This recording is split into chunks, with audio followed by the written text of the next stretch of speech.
I've tried my best to avoid talking politics on this channel, I really have. But I think with everything going on in the world right now, I just couldn't stay silent any longer. Solomon Fleck, the sitting mayor of Lego City, is an incompetent, ignorant, corrupt leader incapable of ruling this once great city, and in this video I'm going to break down exactly why we should demand his resignation immediately. Let's start by making one thing abundantly clear. Solomon Fleck's first re-election as mayor was a complete and total sham. In his campaign against R.E. Fendrick in July 2020, many viewed Solomon's powerful speech at City Hall to be a key turning point in the election, turning what was once a neck-and-neck race into a landslide victory for Mr. Fleck. The election results are in, and Solomon Fleck is once again our mayor. With one masterful speech, Fleck became the fun candidate, giving him a landslide victory over R.E. Fendrick.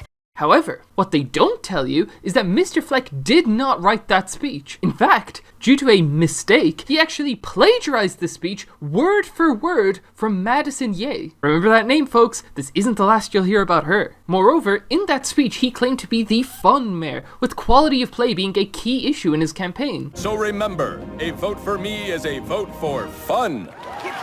Yet, in an address to his deputy mayor from April 2021, not even a year into his re-election, he claimed to be consistently anti-shenanigans, horseplay, and general goings-on. My record is consistently anti-shenanigans, horseplay, and general goings-on. Now, back to work. So much for being the fun mayor, huh? He even went as far as hiring a private security escort by the name of Lieutenant Detain, specifically to defend him from any funny business. It's imperative that I go in first to check for any funny business. All I ask is, when will the lies end? Lieutenant Detain, by the way, while on duty protecting our mayor, actually physically assaulted a local business owner live on TV. But not only was he never charged for this, of course, he wasn't even temporarily suspended. Classic, right?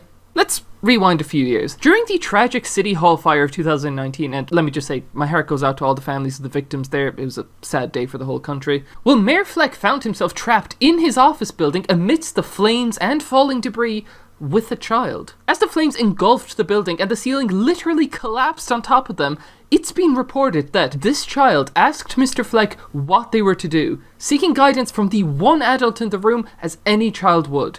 What are we gonna do, Mr. Mayor? To which Mr. Fleck responded that they should actually remain in the burning, collapsing building, presumably to suffer a gruesome, horrifying death together. Let's try to do more work. A good hard day's work never hurt anyone. This is in spite of rescue operations being fully underway and the path to safety being literally in sight for them. Who was this brave child, you may ask? Well, and I can hardly believe this myself, it was none other than Madison Ye, the very same girl whose speech he plagiarized to steal the election from R.E. Fendrick the following year. What motive might Solomon have had to encourage this child to burn to death? To silence her, perhaps? Or maybe that was just a coincidence, wrong place, wrong time. I'll let you decide.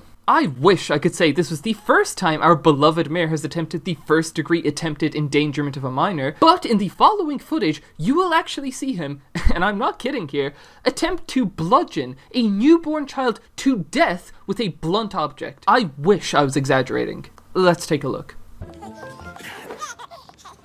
Wow. Wow.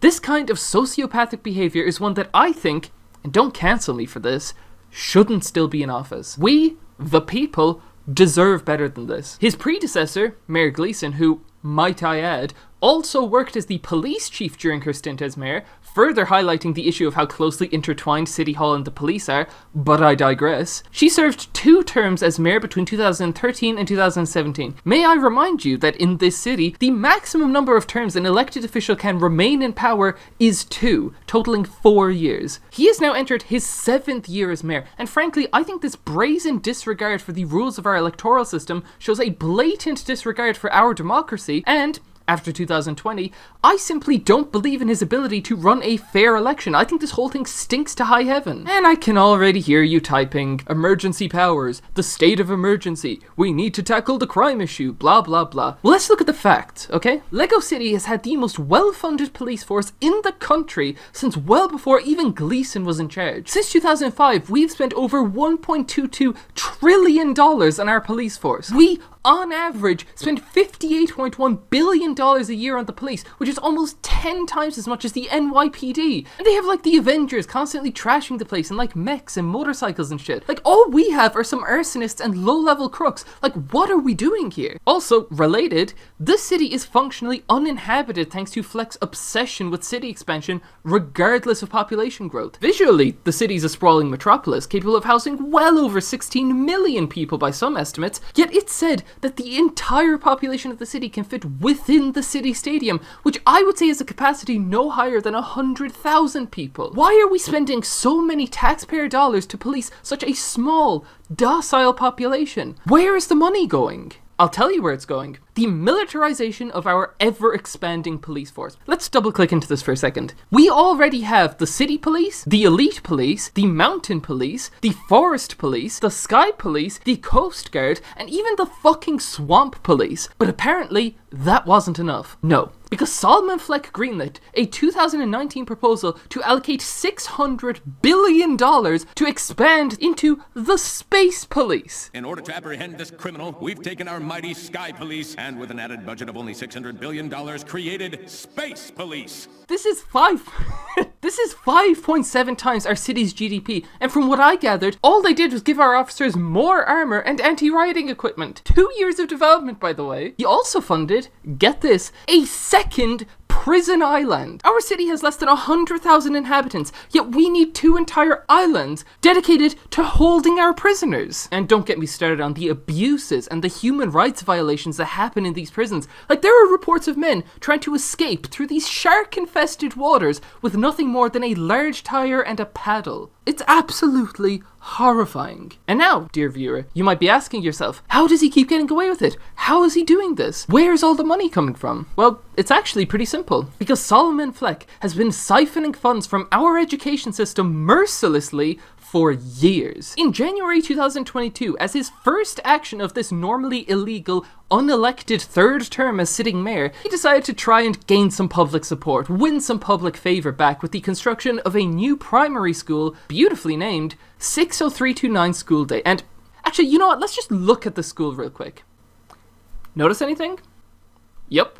This brand new, state-of-the-art primary school has exactly 2 rooms, enough seated capacity for just 2 students, and, crucially, only 2 walls in the classroom. 2! Any self-respecting architect or construction worker in the city knows that a building should have exactly 3 walls, as God intended. But due to Mayor Fleck's budget cuts, one of these walls consists of just a blackboard stacked precariously atop of a single panel piece. Not only is this obviously not enough capacity to educate our children, but it's also a massive safety issue. What if a child were to just walk off this massive ledge? They'd shatter into roughly 10 pieces. I shudder to think of such things. According to one concerned parent by the name of Sledgehammer SSSSS, his children actually attend this school and, quote, always complain that it's impossible to learn anything on windy days.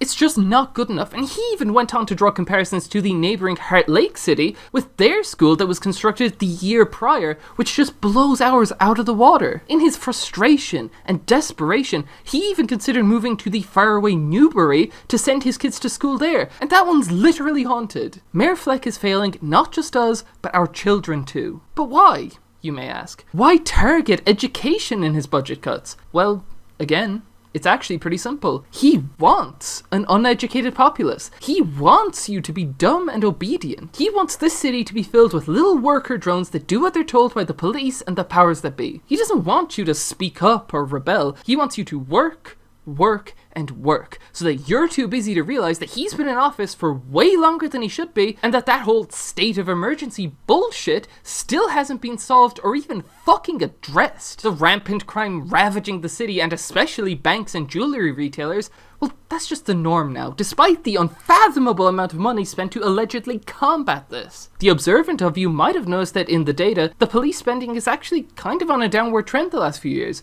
about half of the long-term average. You would be forgiven for thinking that maybe he's had a change of heart and is now reinvesting that money into worthwhile causes like education, social security, and arsonist rehabilitation centres. But no. What Mr. Fleck has done here is take some of that police money and invest it into preparations for the Formula 1 race we're hosting later this year. Yep. a big party, basically. All eyes are going to be on Lego City soon because of the Formula 1 coming to town, and a strong education system doesn't sell tickets, I'm afraid. And to think we all wondered why he invested so much into the new road plates all those years ago. Mayor Fleck justifies this expense by claiming that while Formula 1 might bring a little money into the city, it's actually the good PR and positive image of the city that might help attract people to move here in the long run, finally solving our crippling underpopulation problem. But the truth is that $67.5 billion we've spent to host this event so far can't possibly be recuperated. And I think he knows that because he's done this before. I, for one, think that these events are just a distraction so that we aren't questioning why every inch of the city has some form of police presence now. It's the same reason we had that whole let's go to space bullshit last year. Yeah. Remember that? Oh, we'll build a space base, a modular space station, a rover, an explorer, a mech, a fucking interstellar spaceship. It'll be great for the economy and the city. Yeah, it didn't work when we tried the exact same thing with Mars in 2022, but this space station will be different. It'll be better. What are you talking about, a second police prison island? Don't be ridiculous. Think about space. You love space, remember? Yeah, and where's that got us? Nowhere. Prisoners are rotting in their moist cells in those prison islands and in those shark-infested waters, and that space program that was supposedly so great for the economy has long been abandoned. But Formula 1 is here, guys. You love Formula 1, remember? Vroom, vroom, wowee, look at him go. It's fucking disgraceful. We have 4 hospitals in this entire city with a total patient capacity combined of 6 people. 6! The waiting list just to get a bed in the city is over 16 years. This patient is being treated in the middle of the road, for Christ's sake, and he's one of the lucky ones. But okay. Let's give Mr. Fleck and his board some credit here, because they have spent quite a lot of money on the fire department, and that's commendable. Everyone listening here knows somebody who's needed them in the past few years. Like, the fire situation in the city is a whole book by itself, and it does get you wondering, why do we need so many firefighters? Why are there so many fires? For a city so supposedly great and full of opportunity, why do we breed so many arsonists? We spend, on average, $22.6 billion a year on the fire department. Again, roughly 10 times that of the NYPD. Nobody else on the planet has an arson problem like we do. Could it be frustration? Maybe at the ever-increasing wealth disparity fueling the rise of blue-collar crime in the city? Maybe they're just lashing out at the ever-increasing police presence in once peaceful neighborhoods? Could this, just maybe, be a result of the lack of funding towards education, public services, and social security? This is a classic Solomon Fleck solution. Just throw money at the firefighters to put out the problem. Get them working. Yeah, we love that. Let's not tackle the root problem here about why there's exponentially more fires every year. Let's not ask why there are so many criminals desperate enough to steal entire jail cells. Let's not ask why we have these problems, because those questions might make us look bad. Let's just throw money at quick fixes to cover it all up. Sweep it under the rug. The taxpayers won't mind, I'm sure. They're too dumb to even notice and too weak to take on our police force. But we've noticed, Fleck. Since 2018, when you took control, this city has spent well over $1 trillion fixing the problems that you're too much of a coward to actually address. And of course, let's not forget the billions you wasted on the stunts thing, Formula 1, deep sea, jungle and Arctic exploration, and all that space shit you've done to distract us from the truth. And that's not even mentioning the countless young men that have fallen into the river. Sorry. The people have had enough, Fleck. It's beyond time for you to step down and put an end to this madness once and for all. Thank you, and good night. Okay. Is that enough? We good?